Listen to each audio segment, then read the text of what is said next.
आज मैं आदर्श समाज का 49वां भाग बताने का प्रयास करूँगा। मनुष्य का जीवन अत्यंत संघर्षशील है। जो मनुष्य संसार में आता है, आते ही उसके जीवन के साथ संघर्ष शुरू हो जाता है। अब प्रश्न उठता है कि जन्म से लेकर मृत्यु पर्यंत मनुष्य के जीवन के साथ संघर्ष बना रहता है। अब हमें जन्म से मृत्यु पर्यंत तक क्या करना चाहिए, ये भी विचारणीय विषय है। जो मनुष्य अपने जीवन को सार्थक बनाना चाहता है, उसे तो परमात्मा की भक्ति में लीन होना पड़ता है, उसकी भक्ति करनी पड़ती है। बिना भक्ति का कोई भी व्यक्ति ये चाहे मैं मोक्ष प्राप्त कर लूँ, ये असंभव है। संभव होने के लिए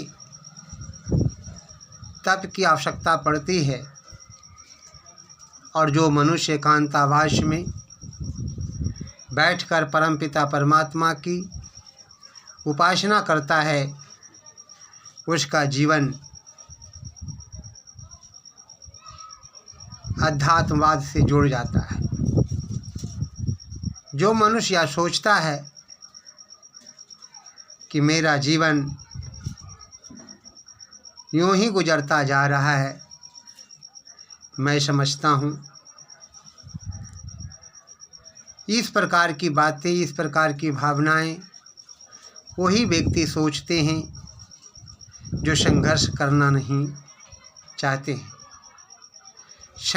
संघर्ष करना मनुष्य का अपना लक्ष्य है। जो मनुष्य संघर्ष करता है, उसका जीवन उन्नति के शिखर पर चढ़ता चला जाता है। अब प्रश्न उठता है कि हमें समाज में किस प्रकार से रहना चाहिए। यदि हम अपने जीवन को पवित्र बनाना चाहते हैं, समाज में प्रतिष्ठा पाना चाहते हैं, सम्मान पाना चाहते हैं, तो हमें सर्वप्रथम अपने जीवन को आदर्शमय बनाना होगा। बिना आदर्शमय बनाए हुए व्यक्ति या कोई सोचे कि मेरा जीवन सही से चल रहा है,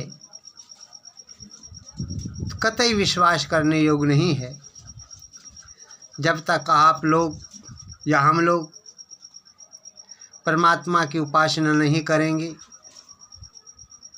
शास्त्रों के अनुकूल अपने जीवन को नहीं व्यतीत करेंगे, तब तक यह संभव नहीं हो सकता है। मनुष्य का जीवन अत्यंत पवित्र है, पुनीत है,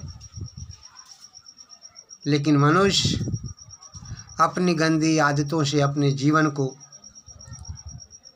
अपवित्र कर डालता है। हमारा जीवन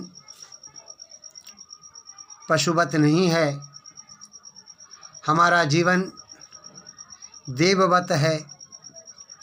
हम देवताओं की श्रेणी में गिने जाते हैं। जब मनुष्य श्रेष्ठ कार्य करने लगता है, तब वह मनुष्य देव बन जाता है, उससे भी अधिक श्रेष्ठ कार्य करता है, परमात्मा की भक्ति में लीन हो जाता है और मोक्ष प्राप्त करने की तैयारी में लग जाता है। ऐसे मनुष्य ऋषि बन जाता है। ऋषि से महर्षि, महर्षि से ब्रह्म ऋषि बन जाता है, और ऐसे व्यक्ति, ऐसे महापुरुष, ऐसे महर्षि मोक्ष के अधिकारी हो जाते हैं।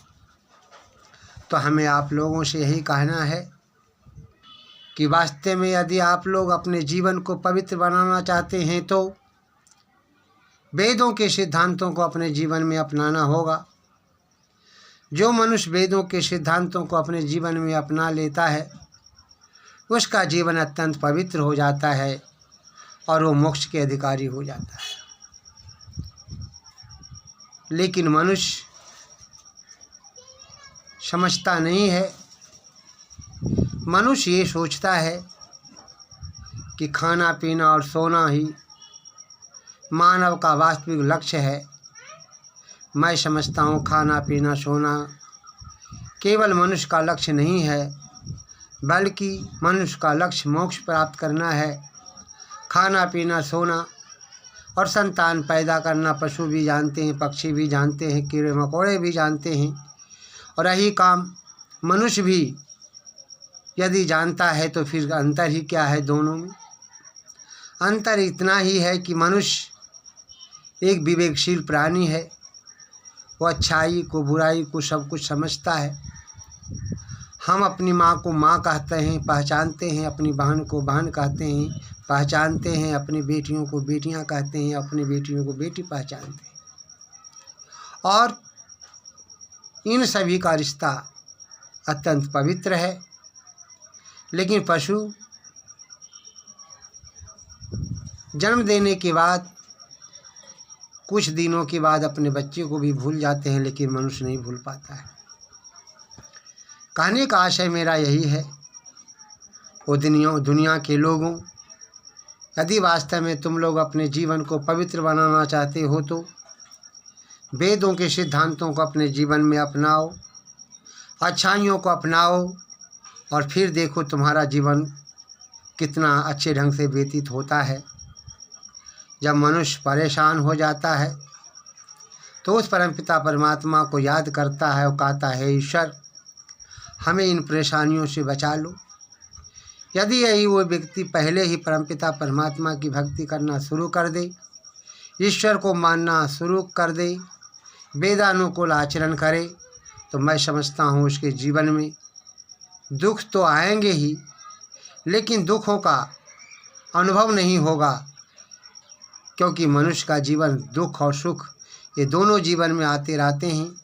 लेकिन मनुष्य दुखों से जब परेशान हो जाता है तो वो घबराता है, लेकिन जब व्यक्ति परमपिता परमात्मा की गोद में बैठ जाता है, उसकी उपासना करता है, तो फिर वह उसे दुख का अनुभव नहीं होता है, उसे सुख का अनुभव होने लगता है। तो मैं यही कहूँगा आप लोगों से कि वास्तव में आप अपने जीवन को पवित्र बनाना चाहते हैं, आदर्शमय बनाना चाहते हैं, तो फिर आदर्श समाज के सिद्धांतों को अपने जीवन में अपनाइए, और आदर्श समाज के जो नियम है, उद्देश्य है, उनका पालन करें। और मैं समझता हूँ जब आदर्श समाज के नियमों का जब अपने जीवन में आप पालन करेंगे तो निश्चित है आपका उत्थान होगा, आपका कल्याण होगा, राष्ट्र का कल्याण होगा, विश्व का कल्याण होगा। इतना कहकर अपनी वाणी को विराम देता हूँ।